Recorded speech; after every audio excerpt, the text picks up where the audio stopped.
Ahí estamos. Bien. Bueno, lo que le decía es que aquellos que se suman al instituto, este año es el octavo año en que está funcionando el instituto. Eh, Hoy está diagramado en cuatro años, ¿sí? Este sería el segundo ciclo de cuatro.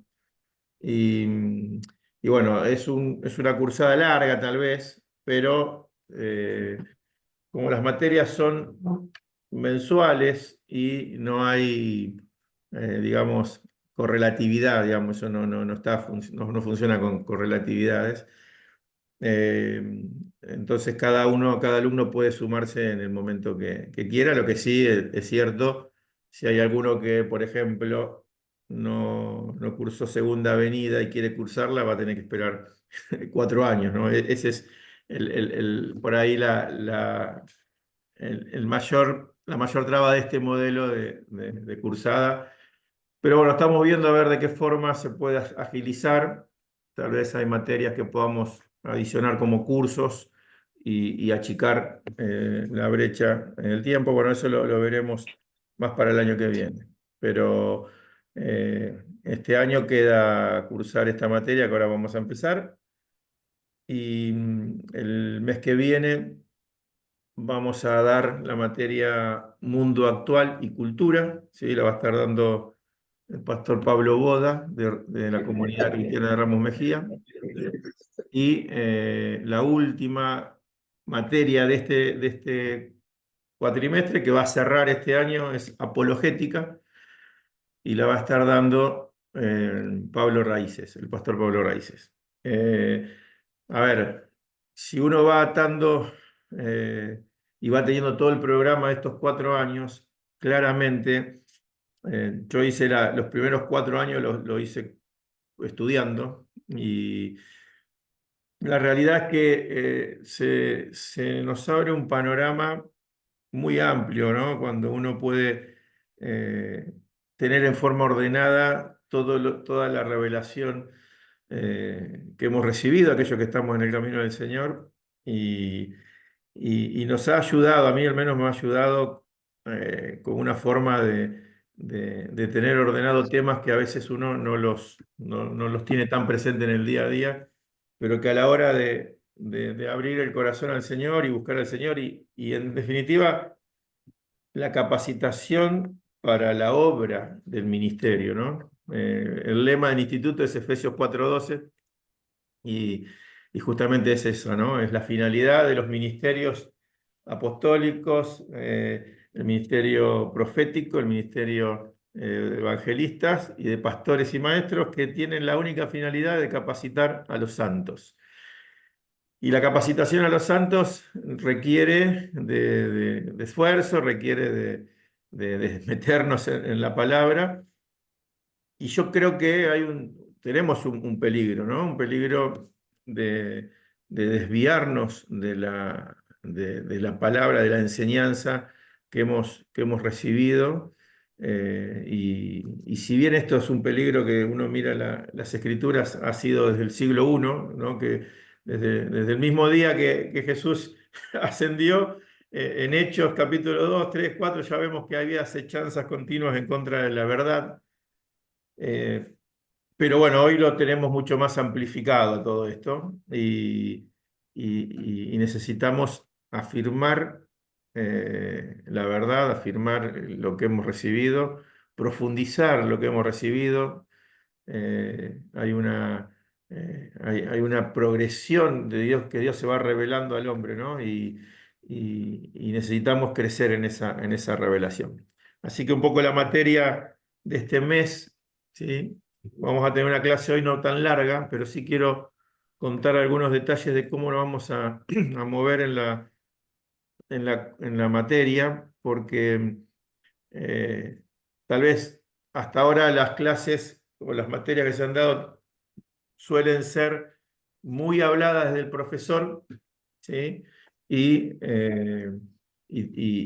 poco participativa. Y me parece que eso es un tema que tenemos que también corregir, lo tenemos que corregir entre todos. tanto del lado de los profesores como de los alumnos.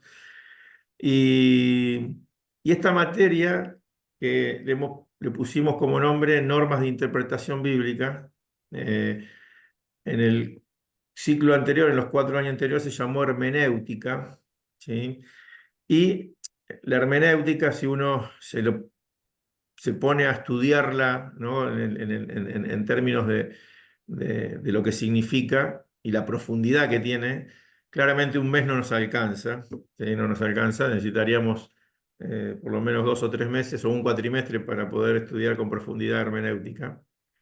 Eh, por eso vamos a hablar de algunos conceptos, ¿sí? Básicos, de algunas normas básicas, pero lo vamos a hacer de una forma más dinámica y donde van a interactuar mucho más ustedes para prepararnos para los próximos 2 Zoom que vamos a tener. A ver, el objetivo de la materia, ¿cuál es?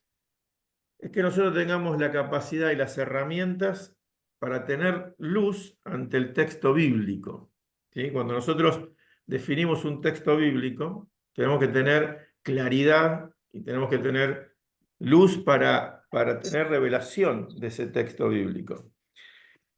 Y cuando uno se pone a analizar la palabra, es claro que surgen un montón de situaciones o preguntas que nos hacemos, ¿no? Che, ¿qué quiere decir el Señor? Lo que yo estoy entendiendo es la profundidad de lo que el Señor dice. ¿Hay algo más todavía que el Señor quiere revelar en esa verdad?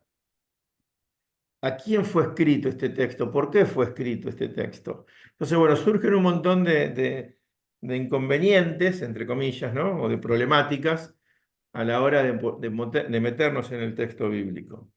Y, y el objetivo de la materia es que tengamos herramientas y la capacidad para tener luz, ¿sí? Para tener luz sobre el texto que vamos a leer. Y de hecho ahora vamos a hacer un ejercicio entre todos para que podamos comprender un poquito eh, hacia dónde apunta la materia. Y claramente no nos acercamos a la Biblia o a la palabra. Justo estamos este mes en el mes de la Biblia, ¿sí? No nos acercamos a la palabra solo desde lo intelectual, sino que nos acercamos a la palabra para que haya revelación, para adquirir revelación. No nos acercamos a la palabra para cuestionarla en términos de su credibilidad, sino que nos acercamos a la palabra para que la revelación de la persona de Jesús sea cada vez más importante y más reveladora en nuestra vida. Pablo dice ahí a los colosenses que es Cristo en nosotros la esperanza de gloria, a quien anunciamos, enseñando a todo hombre, ¿sí? Formando a todo hombre en toda sabiduría, en toda inteligencia espiritual, ¿no? Pablo usa mucho en sus cartas inteligencia espiritual, sabiduría, revelación. Y bueno, los hermanos de ese tiempo lo único que tenían para leer era el Antiguo Testamento, muy limitado el acceso, y las cartas que se iban pasando, y la enseñanza apostólica. Y era una enseñanza oral que iba pasando de lugar en lugar y de ciudad en ciudad.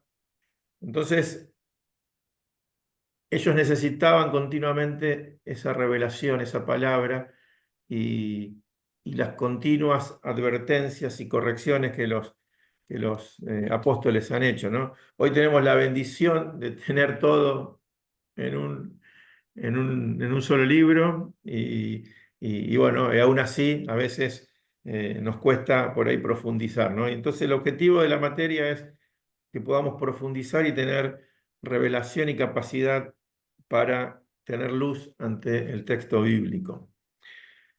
Ahora podríamos decir, ¿no es suficiente la revelación que hemos tenido, que necesitemos más profundidad?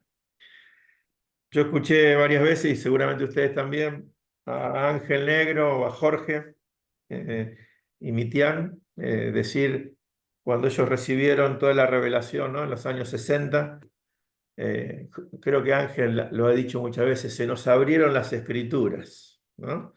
Esa expresión a mí me quedó muy marcada, ¿no?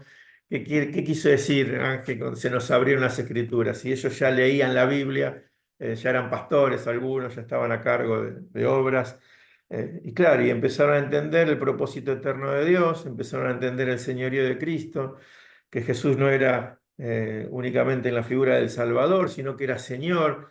Y bueno, hubo una apertura a la verdad de Dios y eso trajo revelación y hoy nosotros hemos recibido esa revelación. Entonces podríamos decir, no es suficiente ya lo que hemos recibido, pero creo que ahí es lo que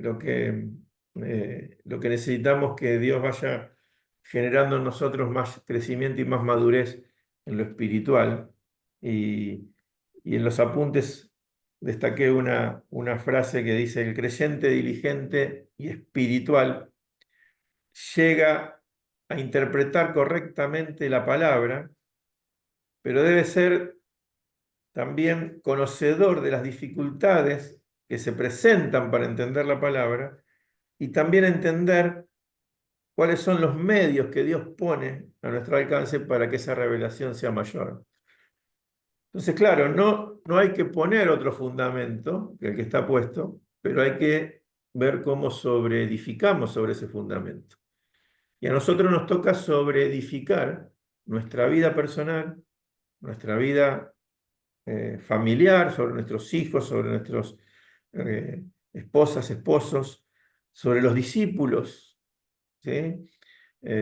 Y sobre todo hoy en un contexto social donde la verdad bíblica ha perdido el valor de absoluto, ¿sí? Antes hablábamos con la gente y decíamos, porque la Biblia dice tal cosa, y era, aún entre los no creyentes, era algo que se tomaba como diciendo, bueno, sí es verdad, si la Biblia lo dice. Hoy eso está totalmente en un porcentaje muy alto desvalorado. Y no es porque Dios se haya equivocado o porque la Biblia esté equivocada, sino porque la sociedad a la que nosotros tenemos que llegar con la palabra ha perdido el peso de lo que la palabra dice. Entonces, como cristianos tenemos el gran desafío de que esa revelación sea algo que siga creciendo en nosotros y que alcance de tal manera que la Biblia vuelva a ser real en nuestras vidas y en las vidas de los demás. ¿Sí? La palabra tiene que ser vivida para que impacte. Ayer compartía entre los hermanos, ¿no? Y decía, ¿qué fue lo que generó tal impacto cultural, social en la primera iglesia, en ese primer siglo? Que 12 personas, 120 tal vez, ¿sí? 500, ¿sí? En Corintios dice Pablo que había 500 personas más o menos cuando Jesús ascendió. 500 personas transformaron y trastocaron una realidad y en 300 años la mitad del Imperio Romano se había convertido en serio a Cristo. Entonces, ¿qué fue lo que pasó? Bueno, pasó que hubo una generación de hombres y mujeres dispuestos a darlo todo, a crecer en la revelación de Dios, a tener amor por la obra y a jugársela 100%. Y tal vez en medio nuestro no generamos ese impacto aún, porque no hemos dispuesto nuestras vidas al 100% a entregarlo todo.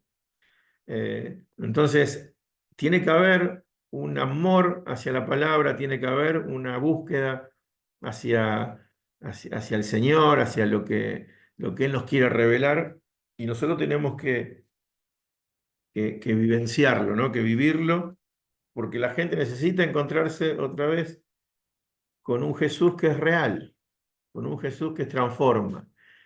Y la vida de la iglesia tiene que ser transformadora. Yo tengo que impactar Mi vida tiene que ser de impacto. No puedo andar sin generar un impacto en mi entorno, ¿sí? Entonces, en la materia nos vamos a encontrar con algunos términos como hermenéutica, exégesis, ¿sí? Eh, vamos a hablar también del texto, del contexto, ¿sí? Del fondo del libro, ¿no? Lo que es el fondo, lo que es el contexto, lo que es el texto, los propósitos de cada libro. También vamos a hablar un poquito de querigma y didaqué, ¿sí? De- de saber si yo estoy ante una palabra que tiene que despertar en mí fe o si estoy ante una palabra que tiene que despertar en mí obediencia, ¿sí? Y esto no solamente es importante para mí, para mi vida práctica, sino también para darla a conocer. A veces nosotros queremos hacer que la gente conozca a Cristo con mandamientos solamente y no le damos palabras de fe antes. Entonces nunca va a haber obediencia si no hay fe antes. Primero es la fe y después es la obediencia. Tenemos que llegar a obedecer a Jesús por amor a su persona, por amor a lo que Él es. Entonces vamos a trabajar un poquito eso. Y para eso lo que vamos a hacer es lo siguiente. Yo hoy voy a subir, si puedo hoy o mañana, más tardar, pero lo quiero hacer hoy. Voy a subir 6 videos. Hay un séptimo video que aún no está terminado, que van llevando un poco el hilo de este material que van a también a ver en el Classroom, normas de interpretación bíblica. Es un apunte cortito, unas 30 hojas, 30 hojas, doble faz, 60 páginas, donde la idea es que ustedes vean los videos estoy yo hablando, contando un poquito un resumen de cada uno de estos capítulos, pero lo hago por dos sentidos. Uno, para que el texto pueda ser un poquito analizado antes de ser leído, porque tal vez la lectura de esto, si uno no, no lo tiene en el contexto, puede resultar un poco difícil de interpretar en la primera vez. Entonces, la idea es mirar los videos, leer el apunte en la medida que se pueda, ¿sí? Para mí las dos cosas son necesarias, leer los apuntes y mirar los videos. Y cada video va a tener una especie de consigna, ¿sí? Para que ustedes escriban en función de la consigna que va con cada uno de los videos, cuenten o respondan a esa consigna, ¿sí? Le doy un ejemplo. La primera habla de hermenéutica y exégesis y habla un poquito explicando eso. Bueno, la consigna va a ser que expliquen ustedes brevemente qué es exégesis, qué es hermenéutica, por ejemplo, ¿sí? Y así con cada avance, con cada etapa de estos 7 videos, para hacerlo más interactivo y lo que ustedes van recibiendo lo puedan ir volcando rápidamente en el foro del Classroom y eso nos quede a todos, incluso también sirva para que entre todos podamos ir alimentando el concepto, ¿sí? ¿Se va entendiendo hasta ahí? ¿Está claro? Bien. Eso lo vamos a hacer esta semana y la semana que viene, ¿está? Y el 23, el lunes 23, ¿sí? Vamos a hacer una clase por Zoom, ¿sí? De 1 hora aproximadamente, donde va a haber una consigna previa que yo voy a poner, ¿sí? Algunos versículos, algo sobre los temas que fuimos viendo y que vamos a ir charlando entre todos y a tratar de ir avanzando y analizando estas normas de interpretación, ¿sí? Esto lo hago para que podamos hacerlo más dinámico y también yo los quiero escuchar a ustedes, ¿eh? ¿Sí? Así que las dos clases por Zoom son después de la semana que viene y la otra. Ustedes van a tener 15 días para ir viendo los videos y leer el material. Y después en el foro pueden contestar en estos primeros 15 días o no, pueden contestar a lo largo de todo el mes. No es un problema. Pero lo ideal sería que a medida que van viendo el video vayan haciendo algún aporte o alguna acotación, ¿sí? Y el trabajo práctico final, que es como para cerrar una nota, simplemente va a ser una conclusión final sobre los aspectos más relevantes en que ustedes pudieron asimilar de la materia. Es algo muy básico y más a modo de testimonio, pero la idea es que lo que fueron asimilando lo puedan volcar en una conclusión y en definitiva, creo que no sé, hay quien me decía al principio, creo que Daniel, eh, la finalidad de la materia es que nosotros podamos tomar herramientas para la práctica de la vida diaria, ¿no? Acá no ponemos una nota para ver quién aprobó, quién desaprobó, ¿sí? Así que está clara, las consignas son sencillas, ¿sí? Lo más fuerte es estos 15 días como para ver los videos y llegar a las clases de Zoom con los videos vistos. Son videos cortos de 7 minutos, 8 minutos, creo que el más largo tiene 10 u 11, no más que eso. Y, y bueno, y un poco la idea es tener encuentros por Zoom bastante dinámicos en la medida que se pueda. Es una materia muy teórica y que si no se le pone un poquito de conversación, hasta puede ser eh, media tediosa en algún aspecto. ¿Sí? ¿Está claro hasta acá? Bien. ¿Todos tienen una Biblia ahí a mano?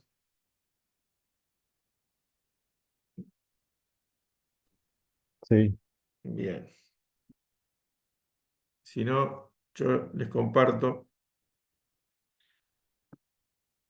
porque va a ser bueno ¿Nuevo, también.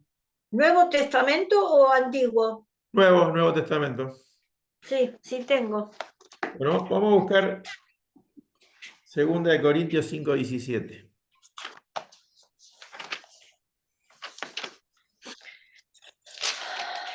Yo creo que lo puedo compartir desde acá, a ver si puedo.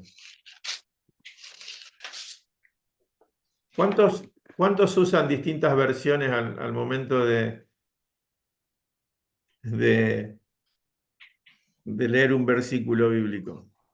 A mí me gusta usarlo. Y en Y, este momento tengo las 4 versiones del Nuevo Testamento, así que te puedo leer en cualquiera de las 4 versiones. bueno, buenísimo. ¿Cuál tenés? ¿Qué versión tenés? Reina Valera, Dios habla hoy, la Biblia de las Américas y la Nueva Versión Internacional. Ah, bueno. Bueno, vamos a buscar este 2 Corintios 5:17. Léelo de la Reina Valera. De De la que, modo que si, de dale, modo dale. que si alguno está, de modo que si alguno está en Cristo, nueva criatura es. Las cosas viejas pasaron, he aquí, todas son hechas nuevas. Bien. ¿Y de la NBI me dijiste que tenías? Sí, la NBI dice, por lo tanto, si alguno está en Cristo, es una nueva creación. Lo viejo ha pasado, ha llegado ya lo nuevo. Bien. Vamos a ver, acá, no sé si lo pueden ver en la pantalla, la traducción del lenguaje actual. ¿Alguien usa esa versión? Yo estoy usando otra versión que se llama La palabra de Dios para todos. No sé si la has escuchado, que está Sí, muy linda. sí, la escuché esa. A ver si está acá. Acá está. El PDT. Todo tiene Sí, siglas. sí, sí. La palabra de Dios para todos, sí. Acá dice, si alguien está unido a Cristo, hay una nueva creación, lo viejo ha desaparecido y todo queda renovado. Bien. Y la del lenguaje actual, esta Biblia une muchos versículos. Fíjense, yo le pongo como referencia 2 Corintios 5:17 y me trae desde el 17 hasta el 19, porque lo que hace es Mm. unir versículos. Es como que hace una paráfrasis de la Biblia. Dice, ahora que estamos unidos a Cristo, somos una nueva creación. Dios ya no tiene en cuenta nuestra antigua manera de vivir, sino que nos ha hecho comenzar una nueva vida. Y todo esto viene de Dios. Antes éramos sus enemigos, pero ahora, por medio de Cristo, hemos llegado a ser sus amigos. Y nos ha encargado que anunciemos a todo el mundo esta buena noticia. Por medio de Cristo, Dios perdona los pecados y hace las paces con todos. A ver, ¿qué experiencia tienen del uso de distintas versiones? Cuénteme un Y poquito. a mí me amplía el panorama. Bien. ¿Otro? Y yo de acuerdo a con quién lo estoy compartiendo, busco una versión. A veces lo comparto con adolescentes entonces trato de buscar la TLA y después, si hay algo que corregir que yo creo que no está del todo claro, bueno, parafraseo, pero uso estas versiones con chicos que no van a la iglesia, eh, no van a la iglesia. Entonces Sí, sí, sí. trato de Bien. compartir esta versión. ¿Alguien más? Mira, yo creo que yo creo que a ustedes les pasa lo mismo. Y como fuimos formados mucho tiempo por la Reina Valera, como que uno siente que la Reina Valera es como, ahí está la palabra, base de todo.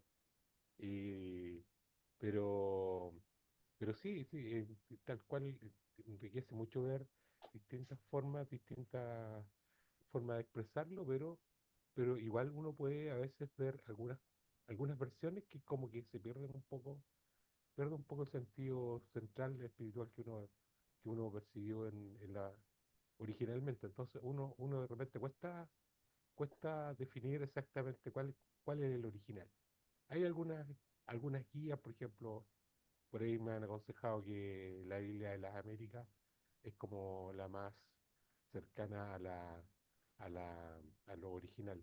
Ujú. Y Sí, hay versiones que a veces uno piensa que la versión nueva es porque tomó la última versión más actualizada, ¿no? Como que si la Reina Valera 960, las posteriores se basaron en en la traducción, pero no, a veces hay versiones nuevas que fueron al original.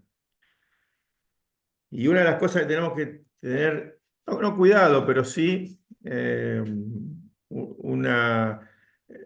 verdad que el auditorio nos define también mucho la forma en la que nosotros presentamos o hablamos, ¿no? Una palabra, siempre esto pensando en una prédica, ¿no? Pero pensando en lo personal, ¿sí? Está muy bueno usar muchas versiones, nos ayuda mucho, ¿sí? Como dice Katy, a mí también me ayuda mucho, pero también es cierto que estamos en una sociedad donde el lenguaje ha cambiado y varía tanto que las versiones nuevas, ¿sí? Especialmente esta última que yo leí, que es lenguaje actual, Reina Valera, lenguaje actual, le da tal vez un sentido mucho menos, podríamos decir, no sé si la palabra es exigente, pero mucho más acercado a la realidad, pero muy lejano del sentido de la palabra. ¿Sí? ¿Me explico?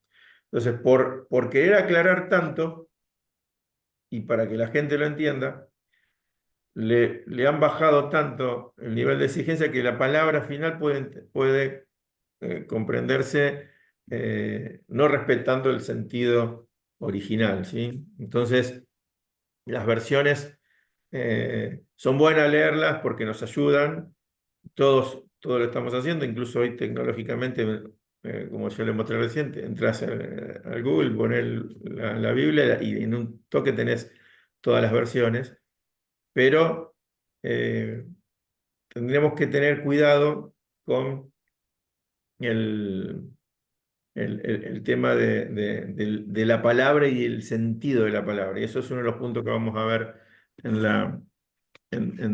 en el texto que vamos a leer y en los videos que vamos a ver. Otro tema que tenemos que tener cierto cuidado son con los subtítulos en la Biblia. Los subtítulos no estaban en el original. Quienes escribieron no escribieron con subtítulos, ni siquiera con versículos. Los versículos se pusieron mucho tiempo después, nos ayudan a ordenarnos, pero a veces nos desvían del tema central, ¿sí?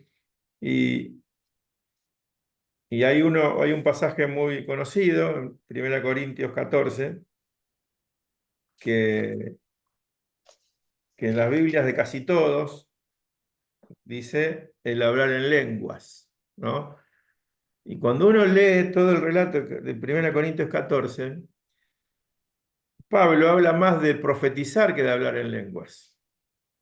El hablar en lenguas hace algunas menciones, da algún contenido, dice algún propósito, pero él en algún aspecto dice, es preferible que profeticen más que hablen en lengua. ¿Sí? Sí, Katy. Acá en el Dios habla hoy, el subtítulo es Criterio de la utilidad común. En la Biblia de las Américas dice superioridad del don de profecía. Y en la nueva versión internacional dice el don de lenguas y el de profecía. Ahí está. Bien. Ese Como sería vos. el más correcto.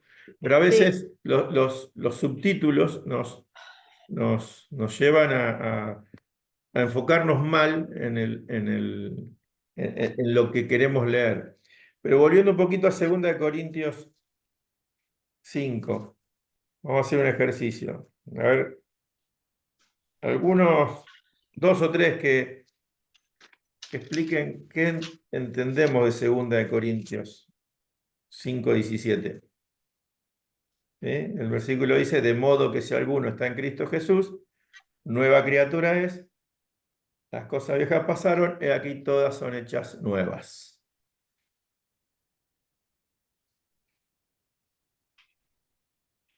¿Qué está diciendo Pablo ahí? ¿Qué está comunicando?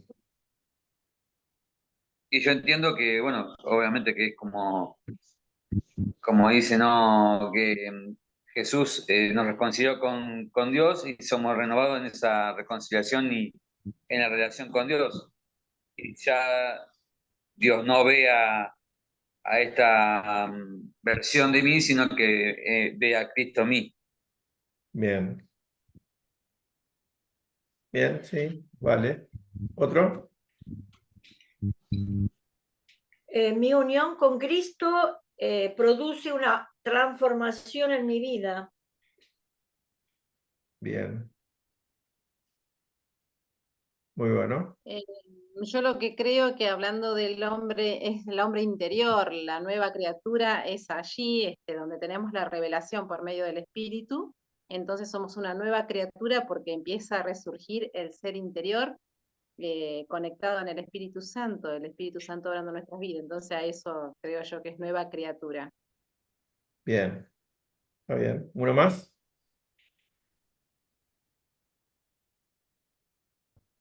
Respuesta, el versículo anterior, así que dice, así que si ahora en adelante, si no conocemos, no consideramos a nadie según criterios meramente humanos. Aunque antes conocimos a Cristo de esta manera, ya no lo conocemos así. Por lo tanto, si alguna está en Cristo, es una nueva creación. Lo viejo ha pasado y ha llegado lo nuevo. Esta es una nueva versión internacional. Bien. Pero es eso, ver a través del Espíritu, ya no a través de los criterios humanos, sino a través del Espíritu. Perfecto.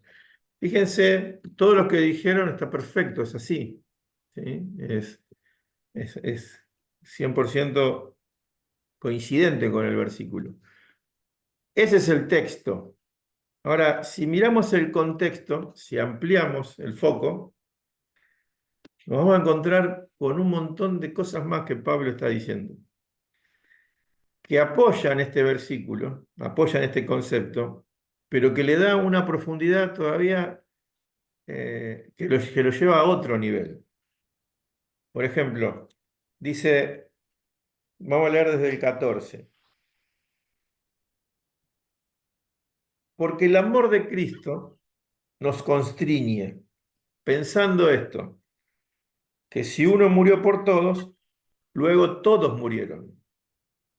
y por todos murió, para que los que viven no vivan para sí, sino para aquel que murió y resucitó por ellos.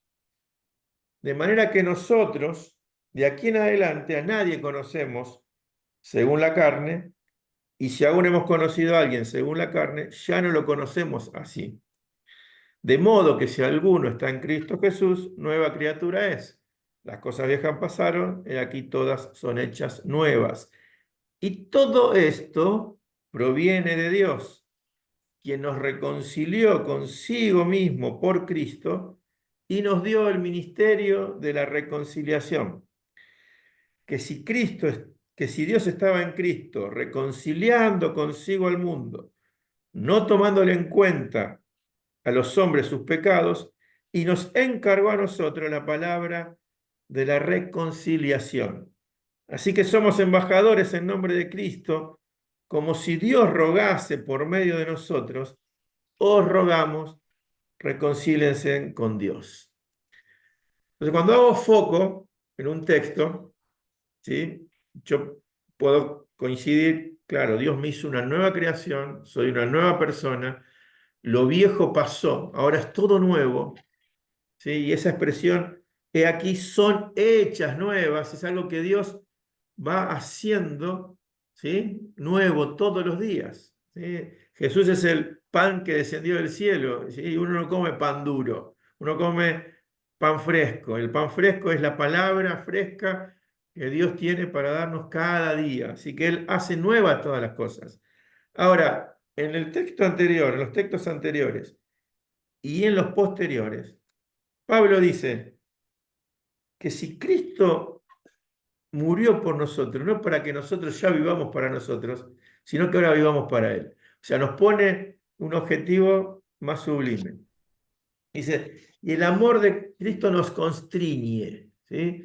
Y el otro día en el retiro de pastores, Néstor Scansetti contaba un poquito la palabra esa constriñe, viene de contracción, ¿sí? Y la contracción, ¿no? Es ese pujo, esa apretada que hace el bebé cuando quiere nacer. ¿Y quién le puede decir al bebé, no, pará, aguantá 10 días para nacer?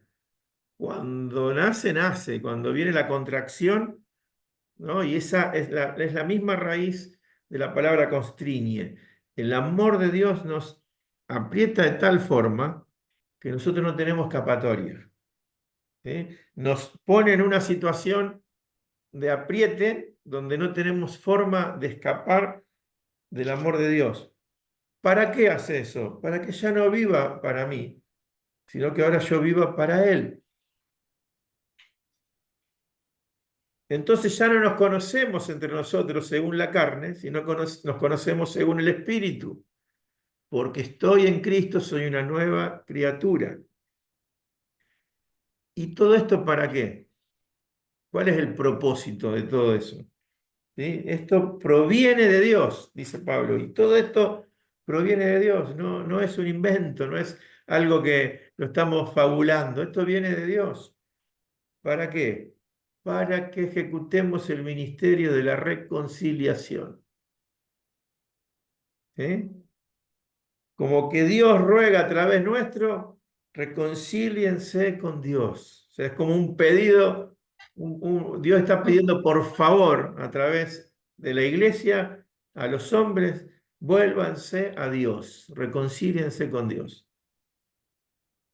Entonces, cuando tenemos el texto adelante y miramos el contexto, se nos abre una revelación que el texto no lo tiene.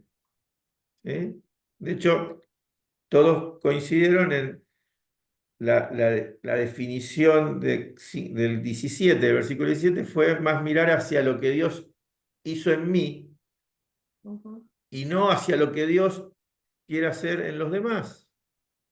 Ahora, cuando leemos los versículos anteriores y posteriores, decimos, no, pará, esto está en un contexto mucho más amplio, mucho más amplio. Entonces, las normas de interpretación bíblica, la exégesis, la hermenéutica, ¿no? Quiere traer luz a nuestra visión acerca de la palabra. Nos quiere dar más profundidad. Lo mismo sucede con el versículo conocidísimo de Gálatas, no, perdón, de Filipenses. Todo lo puedo en Cristo que me fortalece. Filipenses 4:13. Ahora, ese versículo, ¿en qué contexto está? Cuando uno mira hacia adelante, los versículos anteriores, Pablo está hablando de que Mm. sabe vivir en Aleluya. humildad, sabe Bien. vivir en abundancia. Él dice en un versículo anterior, en todo y por todo estoy enseñado. Así que estoy para estar saciado como para tener hambre, para tener abundancia como para padecer necesidad. Todo lo puedo en Cristo que me fortalece. Nosotros lo usamos ese versículo en otros contextos, ¿no? Cuando estamos por ahí en una situación difícil, ¿no? Bueno, todo lo puedo en Cristo que me fortalece, pero Pablo acá está diciéndolo en un contexto donde él evidentemente ha tenido que pasar hambre, porque había escasez, ¿sí? Y también ha tenido abundancia, pero el todo lo puedo en Cristo es bien usado, lo podemos usar, pero acá en el contexto que Pablo lo está diciendo, le da otro valor, otro peso a la palabra, otro peso a la palabra, ¿sí? Entonces, una de las formas de profundizar antes de tomar, no porque le estemos errando al versículo y a la concepción del versículo, sino porque seguramente si miramos solo el versículo nos vamos a quedar cortos en la revelación, ¿sí? Y el Señor tiene poco más para mostrarnos, más profundidad. Obviamente no tenemos que encontrar o buscar en la palabra las cosas que no dice la palabra, ¿sí? Eso a veces por querer profundizar le terminamos queriendo hacer decir a la Biblia cosas que no dice. No encuentro el versículo, porque el otro día estuve en una reunión en el Consejo de Pastores de la ciudad nuestra y justo estaba con esta materia y pensando, y él predicó acerca de una parábola que se lee poco, me parece, yo no escucho muchas prédicas de esto, de las dracmas. ¿Sí? ¿Se acuerdan de esa parábola de las dracmas? Eh, si alguien ahí se acuerda o encuentra, pero me viene ahora a la mente esta prédica, donde la prédica estuvo Lucas 15, bien ¿no? enfocada. Pero, claro, lo que después, cuando terminó la prédica, lo que el pastor dijo, no coincidía 100% con lo que decía la parábola. Porque la parábola es cortita, dice, el reino de los cielos es como esa mujer que perdió una dracma, revisan toda la casa hasta encontrarla, y cuando la tiene, ¿sí? Hace fiesta. Lucas 15, 8. Justo tengo el Lucas, a ver. Acá está. Exacto. Dice, ¿o qué mujer que tiene 10 dracmas, si pierde una dracma, no enciende la lámpara, barre la casa y busca con diligencia hasta encontrarla? Y cuando la encuentra, reúne a sus amigas y vecinas diciendo, gozaos conmigo porque he encontrado la dracma que había perdido. Así os digo que hay gozo delante de los ángeles de Dios por un pecador que se arrepiente. ¿Sí? Acá está usando una parábola Jesús. Después en el texto lo van a ver, creo que es uno de los últimos videos. El uso de las parábolas, el uso de las alegorías, el uso que se le da a distintas formas del lenguaje que encontramos en la Biblia. Hay que encontrarle el mensaje concreto, ¿sí? Nunca una parábola va a traer una doctrina, un fundamento, sino que una parábola va a traer una enseñanza, ¿sí? Y a la parábola no hay que hacerle decir cosas que no dice la parábola.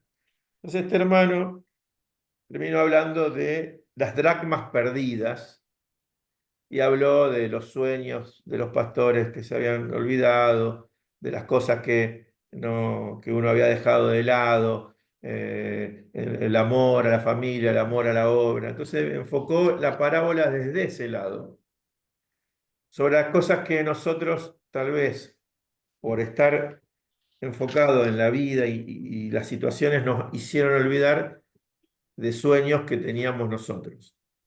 Ahora, la palabra estaba bien, la vueltita que le quiso dar no se ata directamente a lo que la palabra dice. Porque acá la palabra dice que una mujer perdió una dracma, perdió una moneda, y que si la encuentra hace fiesta. Y que así es el reino de Dios cuando hay alguien que se arrepiente. ¿Sí? O sea, dice eso solo la parábola, no es, bueno, los sueños que perdimos y las ilusiones y las cosas que dejamos de hacer en la vida. No está diciendo eso. La utilizó a la figura para dar una enseñanza, pero cuando vos vas a la palabra, dice, no, la dracma termina siendo una comparación que Jesús hace para explicar acerca de el gozo que hay delante de los ángeles de Dios cuando hay uno que se arrepiente. ¿Sí? Así que la dracma no es nada de ni sueños, ni anhelos, ni cosas olvidadas, no es eso. La dracma es una comparación. Entonces, tenemos que contextualizar los versículos, contextualizar el texto bíblico Claro. y decirle hacer Mar- a la Biblia lo que dice, no lo que nosotros queremos que diga. Martín, siguiendo el hilo de pensamiento del contexto, acá en Lucas 15, Jesús parece ser que estaba con los publicanos y pecadores, y los fariseos y escribas murmuraban de Jesús. Entonces, después de ahí viene la parábola de la oveja perdida, la moneda perdida, el hijo pródigo. Yo digo, ¿será que Jesús se refiere al mismo tema? Al tema de aceptar a los fariseos, a los publicanos y pecadores. ¿Ese sería el contexto? Sí, tenemos que, cuando leemos los evangelios, nos sirve mucho ver el contexto a quién se le está dirigiendo Jesús, las parábolas, porque ese punto es clave. Hay parábolas que Jesús dice hacia los publicanos y pecadores, y hay otras parábolas que después las habla en particular a los discípulos. Y los objetivos que tenían cada parábola eran totalmente distintos. Si bien hablaba del reino de Dios, la forma en que le hacía comparar al reino de Dios no era la misma a un publicano que a los discípulos. ¿Sí? Acá está claro que le habla de las dracmas, de la moneda. ¿Sí? ¿A quién se lo habla? Y a los publicanos, a gente que sabía de qué estaban hablando, ¿no? Una dracma, evidentemente, era una moneda que valía mucho. Entonces, esas son las referencias. La parábola hay que mirar en el contexto en el que lo está diciendo. Lo mismo que el Sermón del Monte. Hay un estudio, después si quieren se los paso, tal vez ya lo hayan visto, de lo que es la armonización de los evangelios, ¿sí? El evangelio armonizado, que está en forma cronológica, lo más aproximado posible, de cómo fueron sucediendo las cosas que vivió Jesús, y mezcla los 4 evangelios, ¿sí? Los 4 evangelios, nosotros tenemos 3 evangelios que son, podríamos decir, los que se conocen como los sinópticos, que son parecidos, ¿sí? que relatan prácticamente lo mismo. Y después tenemos el de Juan, que es mucho más personal. El evangelio de Juan es casi sus testimonios, digamos, el haber estado al lado de Jesús y él volcó todo eso y algunas cosas no están cronológicamente, como si está muy cronológico el de Lucas, ¿sí? Y el de Mateo, un poco, pero bueno, Mateo nos pone, por ejemplo, el Sermón del Monte en un lugar distinto que Lucas, ¿tá? Entonces está muy bueno eso porque nos ordena y nos contextualiza el mensaje de Jesús, ¿sí? El ministerio de Jesús se cumplió en 3 años y monedita. El primer año es un año de preparación, donde Jesús estuvo preparando el camino, el terreno, ¿no? Su llegada. Y la persona de Juan el Bautista es clave en cada momento del ministerio de Jesús, ¿sí? En la previa, Jesús se bautiza, llevado al desierto, vuelve, se empieza a ser conocido. De hecho, 2 de los discípulos de Juan siguieron a Jesús. Entonces hay todo un contexto ahí muy bueno para estudiarlo que con este evangelio armonizado nos permite ver dónde podemos leer, es como que leyéramos un solo evangelio, ¿no? Y después que Jesús fue encarcelado, después que Juan fue encarcelado, perdón, Jesús vino a Galilea predicando el evangelio del reino. Y Ujú. entonces ahí comienza lo que podríamos decir el año de popularidad de Jesús, que se centra en Galilea, pero después de ahí afecta a los países, a las zonas, a las regiones vecinas, ¿no? Decápolis, toda la zona más al norte. Y cada tanto metía un viaje a Jerusalén. Y cada vez que iba a Jerusalén pasaba algo, ¿sí? Saca a todos los cambistas del templo, va al estanque de Bethsaida, ¿no? Y sana a un paralítico que hacía 38 años que estaba postrado. Vuelve, cuando vuelve pasa por Samaria. O sea, cada movimiento de Jesús fue estratégico. Entonces, leer los evangelios en forma, en bloquecitos, está bueno, o por temas, pero cuando lo lees todo así amplio, así, wow, la vida de Jesús fue tremenda. No paró un minuto. Tuvo 3 años, 3 años y medio,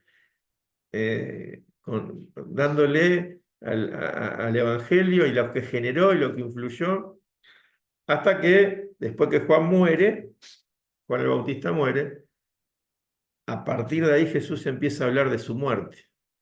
Antes casi no habló de su muerte. Él empieza a hablar de la muerte de él cuando le llega la noticia que Juan había muerto. Entonces ahí comienza el año más de pasión de Jesús y la última semana y los últimos momentos, donde ahí sí el Evangelio de Juan nos abre una película, ¿no? Entonces, cuando leemos las parábolas, cuando leemos situaciones en las que Jesús sanó, hizo algo, hizo algún milagro, que los evangelios lo relatan, tenemos que mirar también el contexto para no errarle en la revelación, ¿sí? En definitiva, la materia lo que apunta es que crezcamos en revelación. Y la revelación, así como la Biblia, es un libro que se ha revelado progresivamente al hombre, el Señor también se quiere revelar progresivamente a nosotros, ¿sí? Amén. Bueno, ¿alguna pregunta? ¿No? Está claro cómo vamos a hacer entonces, ¿no? Vamos a ver 7 videos, vamos a ir con consignas trabajando y el 23 nos volvemos a encontrar ya con algunas consignas y también vamos a hacer estos ejercicios de buscar algunos versículos, analizarlos, compararlos y que, bueno, nos ayudan a tener más revelación, ¿sí? Así que bueno, no los quiero demorar más, ya son las 9. En Chile son las 10, ¿no? A partir del sábado tenemos el mismo horario, Bueno, ahí horario somos. verano. Nos unimos entonces. Qué bueno. Bueno, me dejan hacer una oración y cerramos. Señor, gracias por este tiempo. Gracias, Señor, porque nos hace muy bien meternos en tu palabra y leerla y meditarla. Señor, la verdad que qué tremenda tu palabra, Señor. Como, como un libro, la Biblia, escrita en tantos años, a tantas personas revelada, puede coincidir en una misma cosa, Señor. Es tremendo, Señor. Es tremendo creer que vos desde antes de la fundación del mundo, desde la historia, desde los principios, hasta hoy, Señor, pensaste una cosa y la revelaste a los hombres. Y esa revelación ha venido a nosotros, Señor, hombres, mujeres tan limitados, Señor. Señor, te ruego que sigas revelándote con más profundidad, que tu palabra crezca en nuestro interior, que la persona de Jesús sea conocida en nosotros y a través de nosotros, Señor. Porque la obra no termina en nosotros, Señor, sino que a través de nosotros se va generando y va alcanzando a otros, va alcanzando otras realidades. Por eso te ruego que esta materia, Señor, sea una materia donde nos metamos en la revelación de Jesucristo en nuestras vidas y que eso siga creciendo y que traiga luz a nuestro caminar, Señor, para que podamos afectar todo lo que esté a nuestro alrededor y a nuestro alcance, Señor. En el nombre de Jesús, en el nombre de Jesús. Bendigo a cada uno de mis hermanos, Señor, aquellos que tampoco se pudieron conectar hoy, también tu mano esté sobre ellos, Señor, pero que en este mes podamos meternos en tu palabra y amar tu palabra. En el nombre de Jesús, en el nombre de Jesús. Amén, Señor. Amén. Amén. Amén. Muy bien. Bueno, si no hay preguntas, a partir de mañana o hoy, si puedo, mando ya los links de acceso al Classroom, así ya se encuentran con todo el material. ¿Sí? ¿Puedes compartir el video? Gracias. ¿Cómo? No- Saludos, bendiciones, digo. Bueno, Daniel, bendiciones. Martín, no te escuché. Ya, el libro que nos mencionaste de los evangelios sincronizados, no sé, no me acuerdo. Va a ir todo por el Classroom. El Classroom es un código que yo te voy a mandar que se accede a través de la plataforma de Google, de Gmail, y ahí vas a tener todo el material. Perfecto. De última, si no podés, yo te voy a explicar cómo es muy sencillo ingresar. Ya, ¿Sí? muchas gracias. Bien. Bueno, bendiciones. Que Gracias, descansen. Martín. Chao, hasta Bueno, la muchas próxima. gracias. Muy interesante la charla de hoy. Bueno, Chao. gracias. Chao, chao.